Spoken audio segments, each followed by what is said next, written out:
साथियों, आज के करंट अफेयर सेशंस का मोटिवेशनल कोट्स है, मेहनत ऐसी होनी चाहिए कि खुद को लगना चाहिए मैं कामयाब नहीं हुआ तो कोई नहीं होगा। मेहनत इतनी होनी चाहिए, तुम्हें ये लगनी चाहिए कि इतनी मेहनत के बाद मैं कामयाब नहीं हुआ तो इतनी मेहनत किसी और ने नहीं की होगी तो कोई नहीं होगा। चलिए चलते हैं आज के करंट अफेयर सेशंस की तरफ। नमस्कार, मैं सूचक आप सभी का स्वागत करता हूं बाबाजी स्टडी की 25 अगस्त 2022 की करंट अफेयर सेशंस में। साथियों, सभी क्वेश्चन को ध्यान से देखें, ध्यान से समझें, क्योंकि ये सभी क्वेश्चन सभी प्रतियोगी एग्जाम के लिए महत्वपूर्ण क्वेश्चन हैं और काफी एग्जाम में सीधे रूप से यहाँ से क्वेश्चन पूछे भी जा चुके हैं। चलिए चलते हैं आज की करंट अफेयर सेशंस के पहले क्वेश्चन की तरफ। ये हमारी आज की करंट अफेयर सेशन का पहला क्वेश्चन है, पंजाब और हरियाणा ने किस क्रांतिकारी के नाम पर चंडीगढ़ हवाई अड्डे का नाम रखने पर सहमति व्यक्त की? इसका सही आंसर है ऑप्शन बी, भगत सिंह के नाम पर। भगत सिंह के नाम पर पंजाब और हरियाणा ने सहमति व्यक्त की चंडीगढ़ हवाई अड्डे का नाम रखने पर। इसी के साथ साथ देखेंगे इस क्वेश्चन के कुछ इंपॉर्टेंट पॉइंट। चंडीगढ़ के अंतर्राष्ट्रीय हवाई अड्डे का नाम शहीद आजम भगत सिंह के नाम पर रखे जाने पर पंजाब और हरियाणा सहमत हो गए हैं। पंजाब के मुख्यमंत्री भगवंत मान ने हरियाणा के उप मुख्यमंत्री दुष्यंत चौटाला के साथ इस विषय पर बैठक की। इनमें दोनों राज्यों के बीच नाम को लेकर सहमति बन गई है। साल 2007 में भगत सिंह के जन्म शताब्दी समारोह पर पंजाब सरकार की ओर से चंडीगढ़ हवाई अड्डे का नामकरण शहीद आजम भगत सिंह के नाम पर करने की घोषणा की गई थी। इसी के साथ साथ और जानकारी देखते हैं पहले क्वेश्चन की। वहीं हरियाणा सरकार इस हवाई अड्डे का नाम मंगल सैन पर रखना चाहती थी। इस नाम पर पंजाब और हरियाणा के बीच कभी सहमति नहीं बन सकी। इसी के साथ साथ देखते हैं नेक्स्ट क्वेश्चन की तरफ। नेक्स्ट क्वेश्चन है क्वेश्चन नंबर 2। ये हमारी आज की करंट अफेयर सेशन का 2 नंबर क्वेश्चन है, किस राज्य के मुख्यमंत्री हेमंत विश्व शर्मा ने विद्यारथ स्कूल ऑन व्हीकल परियोजना शुरू की? आपको पता ही होगा हेमंत विश्व शर्मा कहाँ के मुख्यमंत्री हैं? ये आसाम के मुख्यमंत्री हैं। इसका सही आंसर होगा आसाम। इसी के साथ साथ देखेंगे 2 नंबर क्वेश्चन के कुछ इंपॉर्टेंट पॉइंट।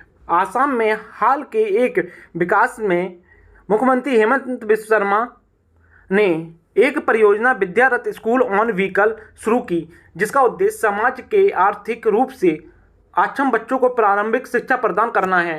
इसी के साथ साथ नेक्स्ट पॉइंट है, गुवाहाटी उच्च न्यायालय में आयोजित कार्यक्रम में बोलते हुए मुख्यमंत्री हेमंत विश्व शर्मा ने कहा, विद्यारथ स्कूल ऑन व्हीकल परियोजना आर्थिक रूप से विकलांग बच्चों अकादमी के रूप में सशक्त बनाने में सहायक होगी। इसी के साथ साथ 2 नंबर क्वेश्चन की कुछ और जानकारी देखते हैं। विद्यारथ स्कूल ऑन व्हीकल परियोजना क्या है? विद्यारथ स्कूल ऑन व्हीकल परियोजना कथित तौर पर 10 महीने के लिए वंचित बच्चों को प्राथमिक शिक्षा तक पहुंच प्रदान करेगा। 10 महीने के बाद पारंपरिक शिक्षा प्रणाली से जोड़ा जाएगा। परियोजना के तहत बच्चों को और फ्री में मध्याह्न भोजन कराया जाएगा। आसाम की राजधानी दिसपुर, आसाम के मुख्यमंत्री हेमंत विश्व शर्मा, आसाम के राज्यपाल जगदीश मुखी। इन्हीं पॉइंटों के साथ साथ नेक्स्ट क्वेश्चन की तरफ चलते हैं, क्वेश्चन नंबर 3 की तरफ। 3 नंबर क्वेश्चन दुखद क्वेश्चन है, भारतीय फुटबॉल टीम के पूर्व कप्तान समर बनर्जी का निधन किस आयु में हुआ? इसका सही आंसर है ऑप्शन ए, 92 वर्ष की आयु में। ये हैं पूर्व कप्तान समर बनर्जी। चलिए देखते हैं क्वेश्चन के कुछ इंपॉर्टेंट पॉइंट। भारतीय फुटबॉल टीम अब तक सिर्फ 3 बार ओलंपिक में जगह बना सकी है। बनर्जी के नेतृत्व वाली 1956 की भारतीय टीम ने ओलंपिक में अब तक का सर्वश्रेष्ठ प्रदर्शन किया है। बनर्जी ने कोलकाता के मशहूर फुटबॉल क्लब मोहन बागान को उनका पहला डुरंड कप 1953, रोवर्स कप 1955 सहित कई ट्रॉफी जिताने में अहम भूमिका निभाई। इसी के साथ साथ और जानकारी देखते हैं। बनर्जी ने खिलाड़ी के तौर पर 2 बार 1953 वह 1955 और कोच के रूप में 1 बार संतोष ट्रॉफी भी जीती है 1962 में, और वह भारतीय फुटबॉल टीम के चयनकर्ता भी रहे हैं। इसी के साथ साथ देखते हैं next question, question number 4।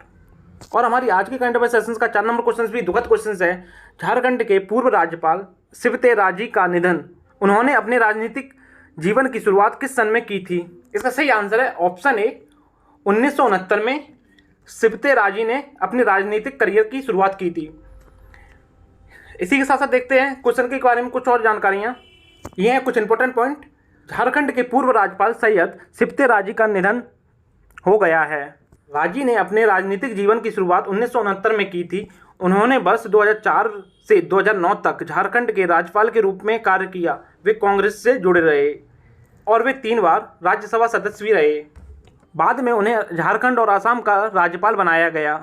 Congress से जुड़े राजी का जन्म उत्तर प्रदेश के कांग्रेस के गढ़ रायबरेली में हुआ था और राजी का जन्म 7 मार्च 1939 में हुआ था।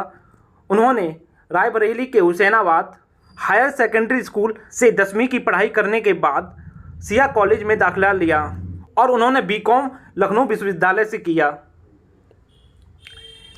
इसी 4 नंबर क्वेश्चन के साथ साथ चलते हैं नेक्स्ट क्वेश्चन नंबर 5 की तरफ। नेक्स्ट क्वेश्चन 5 नंबर क्वेश्चन को ध्यान रखिएगा। 2022 में अन्ना मणि की कौन सी जयंती के अवसर पर उन्हें गूगल ने सम्मान दिया? इसका सही आंसर है ऑप्शन ए, 104वीं जयंती पर अन्ना मणि को गूगल ने सम्मान दिया। चलिए इसी के साथ साथ देखते हैं 5 नंबर क्वेश्चन के कुछ इंपॉर्टेंट पॉइंट। ये है कुछ इंपॉर्टेंट पॉइंट। गूगल ने भारत के प्रसिद्ध भौतिक विज्ञान और मौसम विज्ञान अन्ना मणि की 104वीं जयंती के अवसर पर एक खास डूडल बनाया है। गूगल ने इस डूडल के जरिए उन्हें भावविहीन श्रद्धांजलि दी है। गूगल ने अपने होम पेज पर अन्ना मणि के रंग बिरंगा और सांकेतिक चित्र के माध्यम से अन्ना मणि को सम्मान दिया। इसी के साथ साथ और जानकारी देखते हैं। भारत की मौसम महिला के नाम से प्रसिद्ध अन्ना मणि का मौसम पूर्व अनुमान के क्षेत्र में योगदान काफ़ी ज़्यादा है। अन्ना मणि का जन्म 23 अगस्त 1918 को केरल में हुआ था। उन्होंने एक भौतिकी विज्ञान और मौसम विज्ञान के रूप में अपनी पहचान बनाई। इसी के साथ साथ और जानकारी देखते हैं अन्ना मणि के बारे में। आज अन्ना मणि की बदौलत भारतीय एजेंसियों के लिए देश की मौसम स्थिति को सटीक अनुमान लगाना संभव हो पा रहा है। इसी लास्ट पॉइंट के साथ साथ चलते हैं नेक्स्ट क्वेश्चन की तरफ, क्वेश्चन नंबर 6 की तरफ। यह हमारी आज की करंट अफेयर्स सेशन का 6 नंबर क्वेश्चन।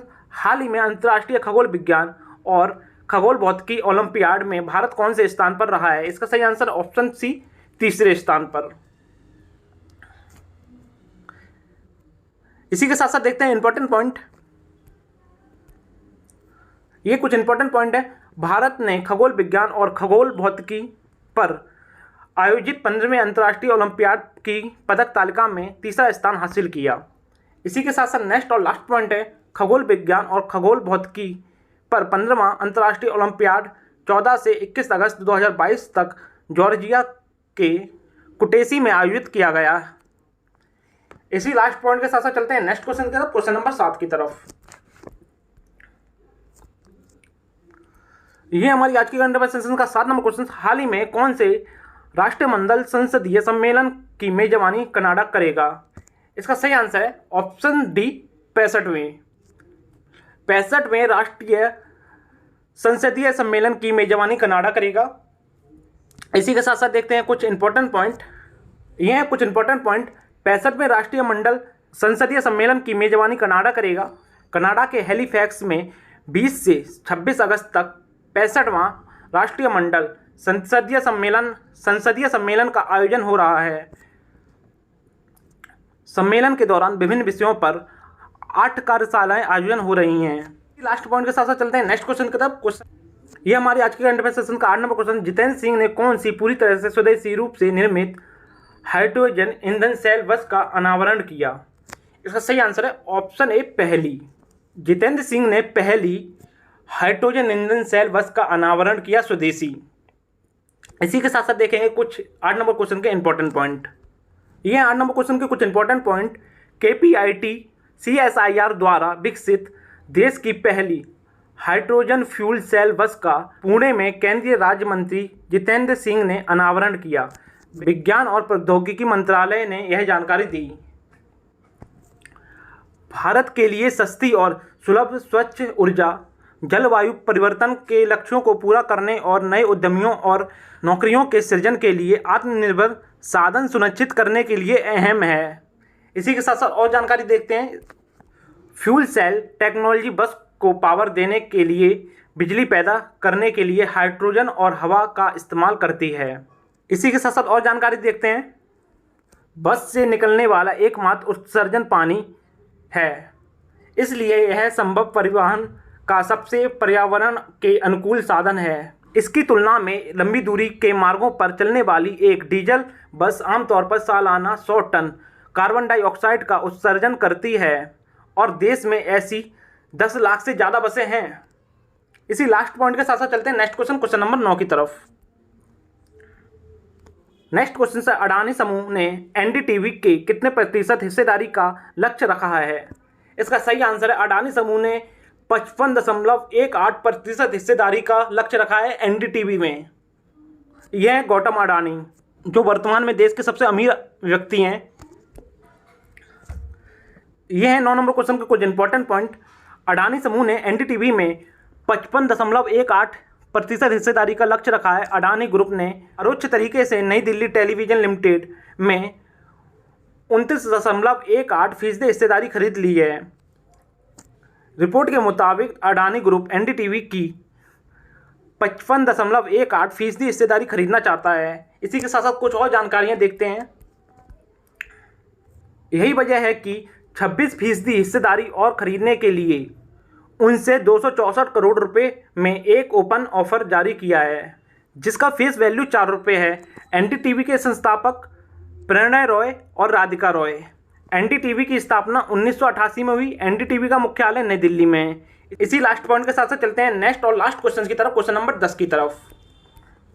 ये हमारे आज की करंट अफेयर सेशन का लास्ट और 10 नंबर क्वेश्चन। विश्व गुजराती भाषा दिवस हर साल कब मनाया जाता है? इसका सही आंसर है ऑप्शन बी, 24 अगस्त को विश्व गुजराती भाषा दिवस मनाया जाता है। इसी के साथ साथ देखते हैं आखिरी क्वेश्चन के कुछ इंपॉर्टेंट पॉइंट। ये है आखिरी क्वेश्चन के इंपॉर्टेंट पॉइंट। विश्व गुजराती भाषा दिवस हर साल और 2022 में 24 अगस्त को मनाया जाता है। यह दिवस गुजरात के महान लेखक वीर नर्मद की जयंती के उपलक्ष्य में मनाया जाता है। इसी के साथ साथ कुछ और जानकारी देखते हैं आखिरी क्वेश्चंस की। वीर नर्मद का जन्म 24 अगस्त 1983 को गुजरात के सूरत में हुआ था। वह एक ब्राह्मण परिवार से थे। उनका पूरा नाम नर्मद शंकर लाल शंकर दवे था। नर्मद ने 22 साल में पहली कविता लिखी। अब जानते हैं विश्व गुजराती भाषा दिवस का महत्व। अत्यधिक कष्टों के बीच एक नया गुजराती शब्दकोश भाषण में महत्वपूर्ण योगदान देने वाले कवि को श्रद्धांजलि देते हैं। आखिरी पॉइंट के साथ साथ आज की करंट अफेयर सेशन समाप्त होती है। आज के करंट अफेयर सेशन को पूरा लेने के लिए धन्यवाद। और अभी तक आपने चैनल को सब्सक्राइब नहीं किया तो सब्सक्राइब करने के साथ साथ बेल आइकन पर क्लिक जरूर कर लें। और डेली सुबह 4 बजे करंट अफेयर सेशंस को जरूर लेते रहें और रोज शाम 4 बजे जीके युद्ध अभ्यास सेशंस को भी जरूर लेते रहें। चलिए मिलते हैं कल की करंट अफेयर सेशंस में। तब तक के लिए जय हिंद।